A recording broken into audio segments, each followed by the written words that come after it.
Oi, pessoal! Hoje eu vim falar com vocês um pouco sobre como está sendo a minha jornada de aprender alemão, qual curso que eu estou fazendo, qual que eu já fiz, que livro que eu estou usando, quais são as expectativas, por que que eu estou aprendendo e um pouco de tudo relacionado a isso. Queria começar primeiro falando que eu acabei de gravar um vídeo falando justamente sobre isso. Ele ficou com 45 minutos, aí eu peguei para editar e ele tá com o áudio cortando. Ficou muito ruim. Tem umas partes que tá completamente sem som. Então, é isso. Cá estou para gravar de novo. É bom que dá a oportunidade de eu tentar resumir um pouco mais, né? O que eu gostaria de passar de informação para vocês. Primeiramente, eu acho interessante já deixar avisado que eu fiz um período, durante o período da faculdade, de 22.2, eu fiz pelo Prolem, meu primeiro curso de alemão, do zero, eu não sabia nada. E agora eu tô fazendo um semi-intensivo de janeiro a março no Goethe Institut. Então, agora eu tô fazendo um curso um pouco mais direcionado, né? Um pouco mais caro também. E aí eu vou falar as principais diferenças, o que eu senti falta no Prolem, por que eu escolhi ele no primeiro momento e por que eu não gostaria de escolher mais.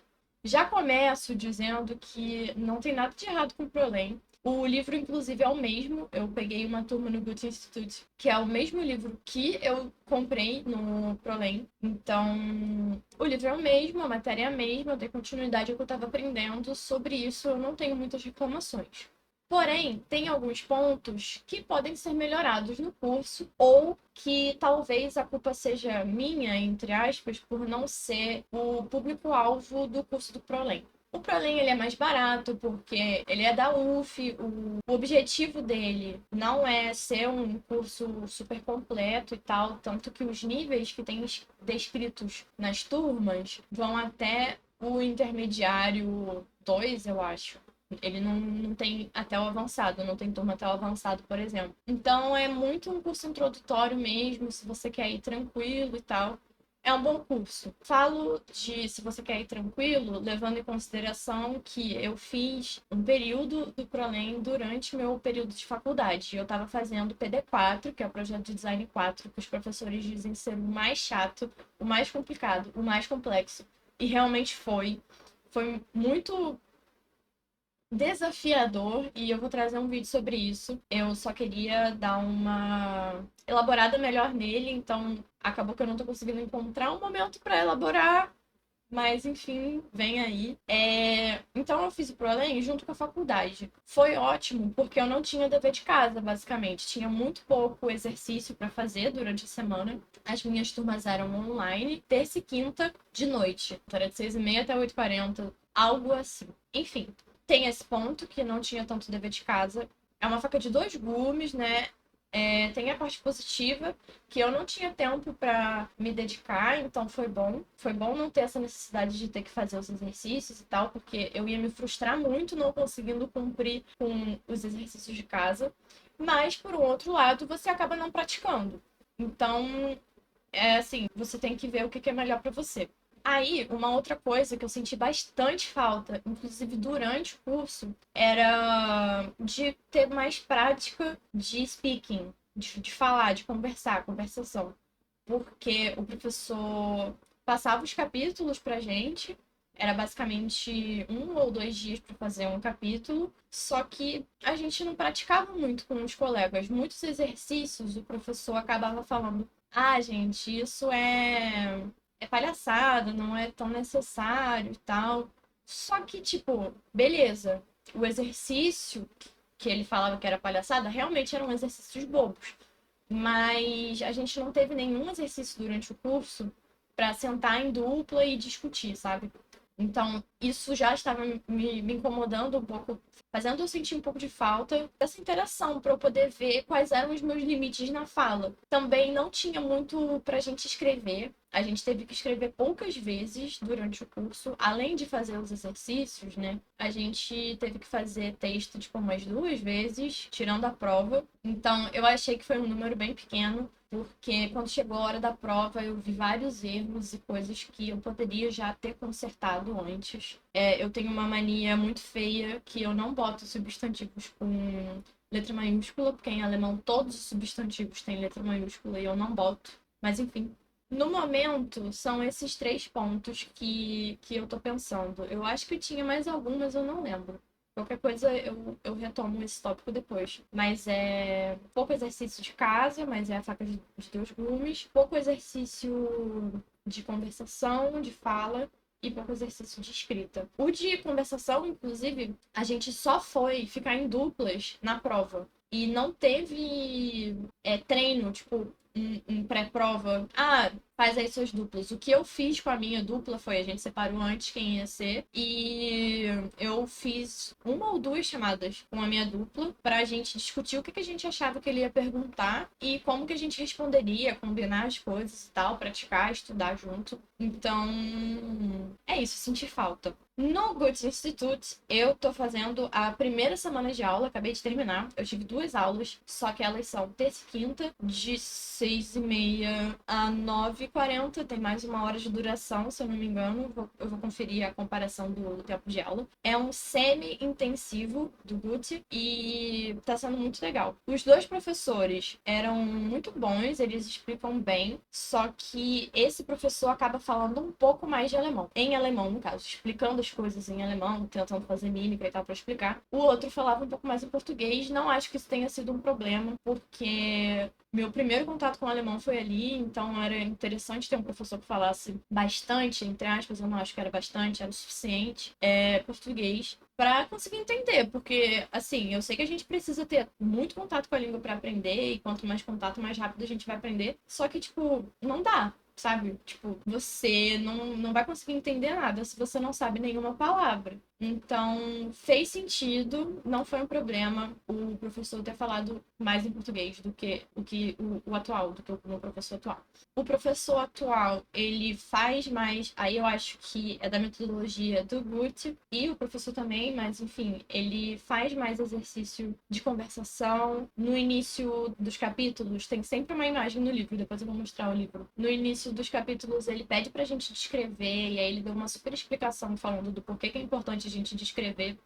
E fez muito sentido, porque quando você cria uma narrativa, tenta descrever alguma coisa, conversa e tal, você vê aonde estão as barreiras, aonde estão os gaps, os vazios que você tem na fala. Então, tipo, você quer falar minha casa, mas você só sabe que casa é house. Aí você fala, minha house. Aí você descobre mine, miner e coisas assim. Então, achei interessante essa justificativa. E junto a isso, ele também recomenda que a gente anote essas palavras que a gente não sabe para poder botar no flashcard, no post-it, em algum lugar para a gente revisar. Eu pretendo passar essas palavras que eu não sei para o Anki-Droid. Depois eu posso fazer um vídeo sobre ele, como baixar as coisas, mas eu não acho que é importante falar dele agora. Quem conhece, conhece. Quem não conhece, vai conhecer. Mas enfim, então tô achando bem interessante. E também tem mais escrita. Outra coisa, né, comparando os cursos, e aí acaba entrando num ponto negativo do ProLen, era que o professor não dava tempo pra gente pensar nas respostas. Eu achava insuficiente. E não sei se as outras pessoas sentiram isso também, mas, tipo, ele não dava o tempo da gente olhar para as questões e tentar responder. Ele ia fazendo, tipo, qual é a resposta dessa, dessa, dessa? E às vezes você não conseguia, você precisava terminar de assimilar o que ele tinha acabado de explicar. Você tinha que olhar para uma tabela, alguma coisa assim, para você poder ficar, beleza, olha a tabela. Vou dar o exemplo em inglês, porque em inglês é mais fácil das pessoas entenderem. Tipo, I am X. Então você tinha que olhar na tabela. Aqui é I. Então vou ter que botar o am aqui. Pra poder começar a assimilar, começar a entender. Não, ele ia direto, como se a gente já soubesse. Só que, tipo assim, é o primeiro nível, o primeiro momento que a pessoa tá interagindo com o alemão. Então eu não achei tão legal assim. Enfim, essas são as principais diferenças que eu senti do ProLen pro Good Institute, só que lembrando, eu fiz o ProLen por um período inteiro e o Good eu tô, tipo, há uma semana, então as coisas podem acabar mudando. Trarei atualizações. Sobre as expectativas, tipo, primeira aula dos 2 cursos, os 2 eu tive muito susto. Na primeira aula da primeira vez do ProLen, eu fiquei, tipo, com muita insegurança se eu ia conseguir aprender a língua, porque o professor já estava explicando algumas coisas em alemão. Eu não entrei na primeira aula, eu entrei tipo 2 semanas depois, ou uma, acho que foi uma semana depois, mas enfim, eu perdi essa parte do I am, you are, he is, she is. Eu perdi. Então eu não sabia de nada, eu não tava entendendo nada. Mas aí eu consegui pegar a matéria, tipo, foi tranquilo entender o primeiro capítulo do livro sem a ajuda do professor. E aí foi indo. Depois foi ficando mais tranquilo. Tipo, a gente vai pegando o ritmo do professor, percebendo quais as frases ele mais fala. E aí as frases que ele mais fala começam já a ter a tradução na tua cabeça. Agora eu não tô conseguindo. Não tô conseguindo pensar em nenhum exemplo do professor do Prolem. Mas o professor atual, ele fala Leute, ele fala muito Leute. E eu cheguei sem saber o que que era. E é tipo, pessoal, pessoas, super tranquilo. Aí ele também ensinou pra gente como que a gente pergunta como que significa tal coisa em português, em alemão, qual é a tradução disso? Que no caso é Was bedeutet tananã e auf Portugueses ou auf Deutsch. Então é tipo o que significa ou como fala tananã em português, em alemão. E aí você consegue se comunicar já em alemão, ouvir o professor, porque ele faz essa pergunta pra gente, ele pega uma palavra em alemão e ele fala, was bedeutet não sei o que lá, auf Portugueses. E ele quer que você responda, então a gente tem que saber essas frases que os professores mais falam. E com o tempo a gente consegue. Tipo, a primeira aula que assusta. Nos dois. A primeira aula no Goethe Institute eu tive essa terça, né? E aí o professor tava falando muito em alemão. Eu falei, meu Deus do céu, o Prolem é muito fraco. Mas eu adiantei um pouquinho, né? Não dei esse contexto. Eu fiz. O livro tem 24 capítulos. O A1 inteiro tem 24 capítulos. E ele é dividido em A1.1 e A1.2. Não tenho certeza se são 24 capítulos, mas eu acho que sim. O A1.1, ele vai até o 12. O A1.2 deve ir até o 24. O Prolem eu fiz do capítulo 1 ao 9. Então eu não terminei essa primeira metade. E aí eu fiz um nivelamento e eu consegui pegar a 1.2. Então eu começaria no capítulo 13. O curso terminou do Prolem comigo no capítulo 9. Então eu não tenho informações do capítulo 9, do 10, do 11, do 12. E a cada 3 capítulos tem uma revisão. Então eu não tenho a revisão do 9, 8, 7 e eu não tenho a revisão do 10, 11 e 12. Então eu perdi 4 capítulos e 2 revisões. Aí, quando eu entrei agora essa semana pro Boot, eu achei que eu tava muito atrás. Só que em algum momento, eu não lembro exatamente como aconteceu, mas alguém perguntou: eu tô na turma certa? Eu não era a única pessoa que tava com dificuldade de entender. Graças a Deus, tava todo mundo com dificuldade. Mas todo mundo, você olhava pra cara do pessoal e tava todo mundo, tô entendendo. E aí eu tava achando que eu que tava atrás, né? Que eu não tinha conseguido pegar, como eu não peguei a matéria, todo o vocabulário que o pessoal tava sabendo era por conta desses 4 capítulos. Mas não, com essa pergunta a gente riu de alívio e todo mundo compartilhou ali na hora que tava difícil, tinha dado um medo, que parecia que tava no B2, que tava muito alemão pro pouco que a gente sabia. Então eu me tranquilizei um pouco. Mas de qualquer forma, já na segunda aula eu tô sentindo que eu realmente tô um pouquinho atrás, porque o pessoal tem mais vocabulário. Então o que eu tô fazendo é anotar as palavras que eles falam, ver a tradução, tipo, às vezes eu pergunto pro professor, às vezes eu uso só o Google mesmo, o Google Tradutor, e aí eu anoto. E o que eu vou fazer é passar pro Anki-Droid para fazer flashcard e poder revisar essas palavras. Porque eu uso o Anki-Droid, só que com frases prontas do próprio Boot Institute, só que são frases prontas e não necessariamente são as palavras que eu mais uso agora. Então, no momento, eu acho que faz mais sentido eu fazer os próprios cards para estudar o que eu tô vendo. Então,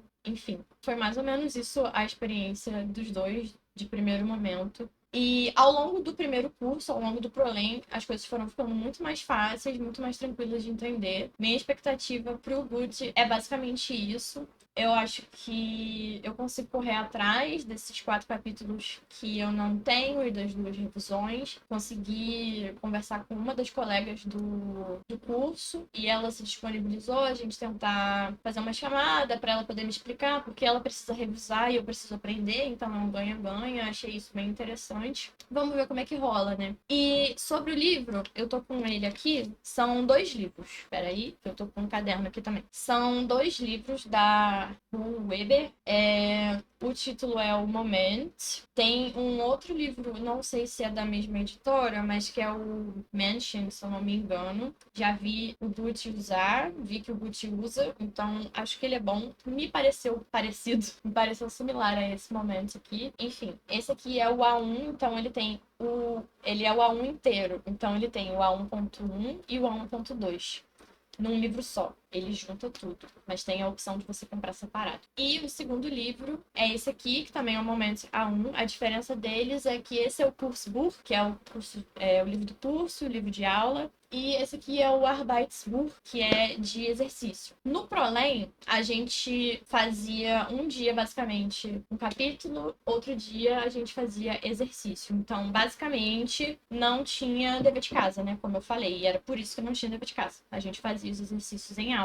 Só que era no formato que eu falei. O professor não dava muito tempo pra gente pensar. Então, às vezes, acabava ficando meio ruim. No do Goethe Institut, a gente faz um capítulo e o professor passa para casa o Arbeitsbuch. E ele só vai corrigir se alguém tiver dúvida. Então, é da nossa responsabilidade fazer o exercício, ver se a gente tem dúvida e corrigi-lo, porque o professor só vai corrigir quando ele for explicar. E ele só vai explicar se alguém tiver dúvida. E não dá para você ter dúvida em todos os exercícios. Melhor, até é possível, né? Dá. Mas, tipo, não é interessante você ficar com dúvida em todos os exercícios, porque senão a gente acaba usando o tempo da aula, né? E a gente tá num semi-intensivo. Então eu achei que faz muito sentido. No momento que eu tô, eu acho super fazível, porque se fosse durante a faculdade talvez fosse ficar um pouco pesado. Mas os exercícios não são difíceis. Se você consegue prestar atenção na aula, tira dúvida na aula, entende, o exercício tá ali para você ter uma certeza se você entendeu. Às vezes não, mas aí você revisa e isso ajuda e já às vezes resolve.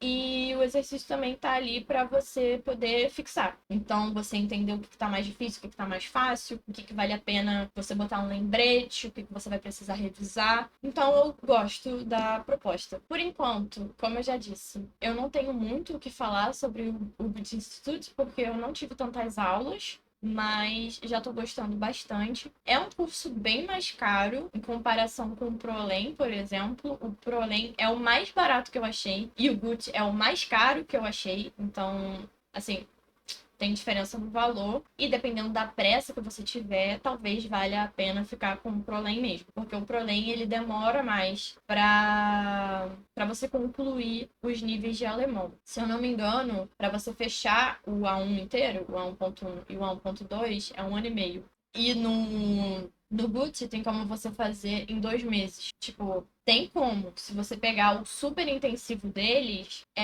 você faz o A1 em 1 mês e o A1.1 em 1 mês e o A1.2 em outro. Mas dá para fazer em 1 ano, dá para fazer em 6 meses, dá para fazer em 9.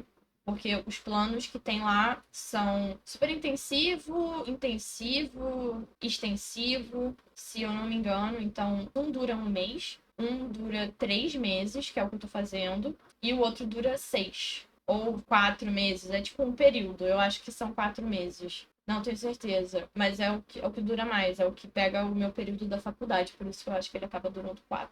O tempo de aula por semana aumenta ou diminui, dependendo do plano que você escolher, mas você que faz o seu tempo. Só que é caro. Então depende do quanto você tá com pressa e disponível a pagar. Tem alguns outros cursos que usam o mesmo livro. Eu tô procurando outros cursos para fazer durante o período da faculdade que sejam mais baratos e que usem o mesmo livro ou o Mansion, né? Ou esse Moment ou o Mansion, que são os dois que eu vi que são parecidos e são usados por cursos. Então, assim, não conheço nenhum outro, eu acho. E é isso. Tá. Mas agora eu falei disso tudo e por que eu tô aprendendo alemão? Porque, assim, do nada. Bom, Resumidamente, eu quero ir para a Alemanha. Eu tenho uma vontade de morar na Alemanha, de fazer um mestrado na Alemanha, ou jogar um pouquinho mais para um futuro próximo, fazer intercâmbio lá. Então, eu tô com relativa pressa para aprender, porque eu quero conseguir fazer um intercâmbio, e para fazer um intercâmbio tem que estar ainda fazendo faculdade.